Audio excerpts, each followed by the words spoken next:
এক তৃণমূল কর্মীকে লক্ষ্য করে চলল গুলি। আশঙ্কাজনক অবস্থায় কল্যাণীর জওহরলাল নেহেরু হাসপাতালে চিকিৎসাধীন আহত। ঘটনাটি নদিয়ার চাকদহের 18 নম্বর ওয়ার্ডের। জানা যায়, এই ওয়ার্ডের তৃণমূল কর্মী নারায়ণ দে রবিবার রাত্রে তার বাড়ি লাগোয়া একটি বাগান বাড়িতে ছিলেন। তখনই একদল দুষ্কৃতী তার উপর হামলা চালায়। এরপর তাকে লক্ষ্য করে গুলিও করা হয় বলে অভিযোগ। দুষ্কৃতীদের ছোড়া গুলি তৃণমূল কর্মী নারায়ণ দের গলায় গিয়ে লাগে। দুষ্কৃতীদের গুলির শব্দে ছুটে আসে এলাকার লোকজন। ততক্ষণ ঘটনাস্থল ছেড়ে পালিয়ে যায় দুষ্কৃতীরা। এরপরেই তড়িঘড়ি ওই তৃণমূল কর্মীকে রক্তাক্ত অবস্থায় নিয়ে যাওয়া হয় কল্যাণীর জওহরলাল নেহেরু হাসপাতালে। বর্তমানে সেখানে চিকিৎসাধীন গুলিবিদ্ধ তৃণমূল কর্মী। যদিও তৃণমূল কর্মীকে গুলি করার ঘটনায় চাকদা 2 নম্বর ওয়ার্ডের তৃণমূল কাউন্সিলর সাধন বিশ্বাস কি বলেছেন তা শুনবো।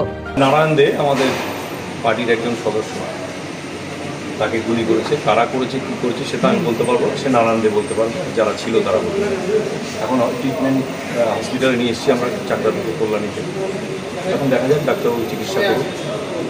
কোথায় গুলি করেছে? আসেন, শুনলাম গলায় লেগেছে। ওর বাড়ির পাশেই ওর একটা বাগান বাড়ি আছে, ওখানে ঘর আছে, ওখানে নাকি ও ছিল। তা আশা করছি ঈশ্বরের আশীর্বাদে ও বাঁচবে। ও কোন দল করে? তৃণমূল করে। দলের কর্মী কি মনে হচ্ছে আপনার?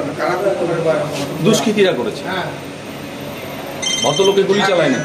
যদিও তৃণমূল কর্মীকে গুলি করার ঘটনায় কে বা কারা জড়িত তা এখনো স্পষ্ট করা যায়নি। তবে এই ঘটনার সঙ্গে বিরোধী শক্তির যোগসাজশ আছে বলেই তৃণমূলের দাবি। রাতের অন্ধকারে তৃণমূল কর্মীকে গুলি করে খুন করার চেষ্টার ঘটনায় ইতিমধ্যেই তদন্ত শুরু করেছে চাকদা থানার পুলিশ।